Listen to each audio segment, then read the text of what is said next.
Hey, hello.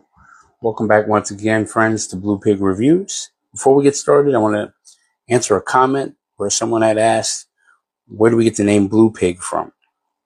Blue Pig is not only the name of my grandson's piggy bank descriptively, but Blue Pig is also a place where illegal alcohol is sold or illicit alcohol, like a speakeasy. And the library book bar we consider like a speakeasy. People come here to drink. There's not fees or anything.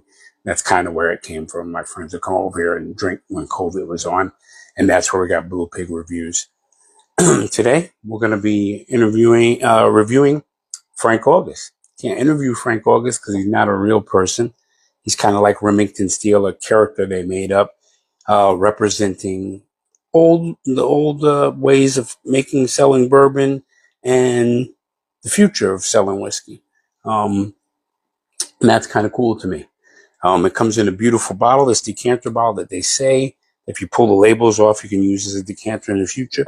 And it has an impressive, heavy brass cap that you could probably use as a weapon in the bar if a fight breaks out.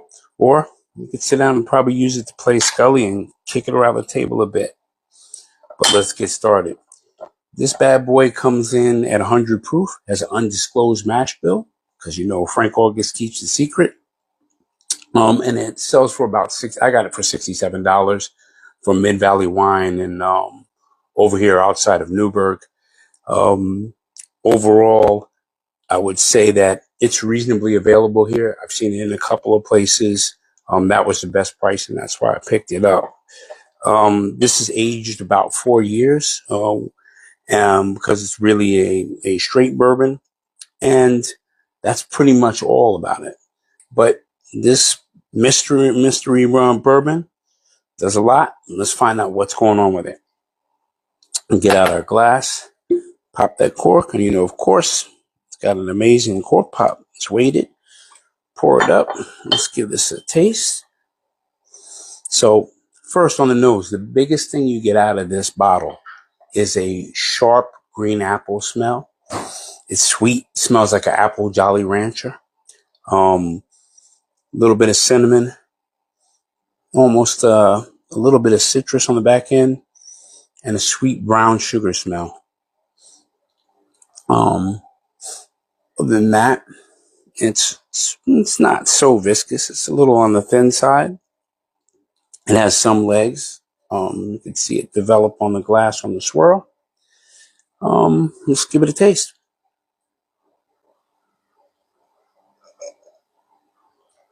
Okay. So on the palate, it starts sweet. You get a little bit of brown sugar, almost like a nut and citrus. Then the mid palate, you get that green apple, a little bit of spicy cinnamon. Let's try it again.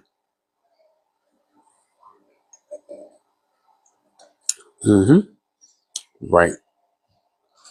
It starts with that brown sugar, vanilla, the green apple, cinnamon. Then you get to a peppery oak finish that comes off at the end. But it stays mildly sweet, not overtly sweet. But that green apple note is really interesting. Swallow is a firm hug, I guess, from the 100 proof. And you get a little bit of that rye spice and oak spice follows you down. Right. The green apple note is and the rye note definitely is there. That's pretty tasty. That's a reasonable sipper. Let's put a little water on it and see what we can develop out of it. Get our dropper. Like I said, sometimes water brings out some of the flavors, especially with the high proof stuff. Put about 4 drops in there. Give it a swirl. And even when you put water in your nose, the nose just, or at least this time, is still mostly the apple. That note comes out and gets you, but now you can smell like almost like a baked good smell. Like almost a doughy smell when the water is added to it.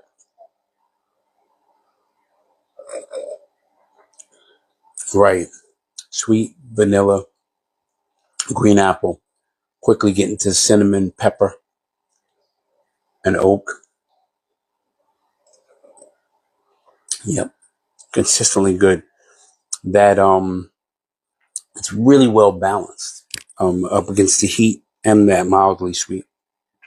But I could see this in a cocktail, and considering this is $67, I think I'm going to try to get this into a more complex cocktail. I'm going to try it in a Manhattan.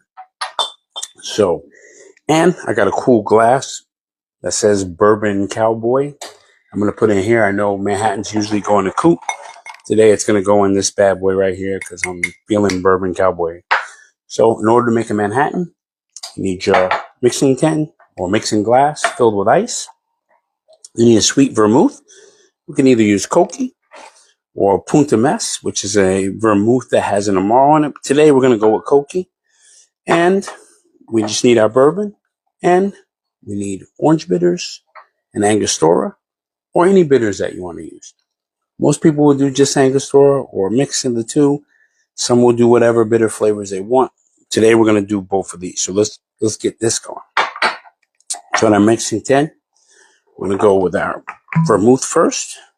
And Koki smells fabulous. And what you're going to need is 1 ounce of your vermouth. Okay, get that in there. 1 ounce of vermouth and close it up because Koki smells fabulous. Spices. Vermouths are fortified wines with spices and stuff added. We're going to need 2 ounces of Frank August.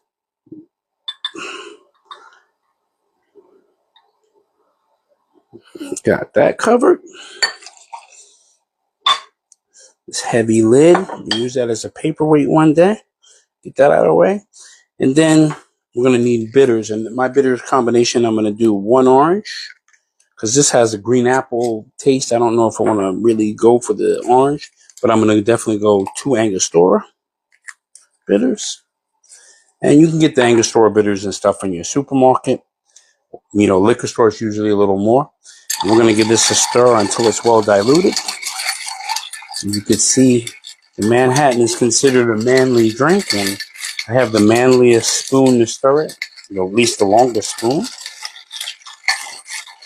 And the Manhattan is an excellent drink for you to appreciate bourbons in. Normally a rye, but it can be made with bourbon. I make mine with bourbon. Sometimes rye, but usually bourbon.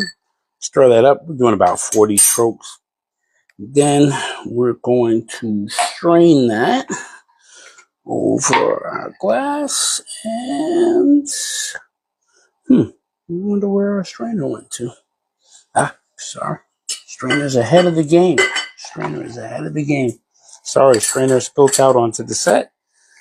I'm going to strain that over ice. That happens. The set kind of spills over. Got it. All right. Got that fully over there. And then we're going to garnish that with an orange slice and a cherry. Usually some people get a cherry. I enjoy the orange in it, partially because the orange seems to bring out good flavor. So I'm going to get that in there. And then we're going to get our cherry. And, usually I do Luxardo. Today I'm doing Bada Bing. Bada Bings have the stem on them. See the little stem? Luxardo, I'm out of them right now. But we'll get some, put a little bit of cherry juice in there. And pop that aside. And there you have it, the Manhattan. 2 parts of your bourbon or rye whiskey, 1 part of vermouth, 2 dashes of your bitters, stirred, and serve it. Easy cocktail to allow you to appreciate any whiskey. If you do it with Scotch, it will be considered a Rob Roy. Same formula, except you're just substituting Scotch for bourbon. If you do it with cognac, you could do it with that. You could probably do it with tequila. Do it with that. Either way, great way to appreciate a drink. And vermouth, the sweet vermouth helps bring those flavors out. And this is awesome. The Koki is definitely there. Koki is giving the flavors and the herbalness and sweetness. And in the background, we can taste the whiskey and the proof from the Frank August. Excellent cocktail. A better way to enjoy Frank August of course, is a simple old fashioned.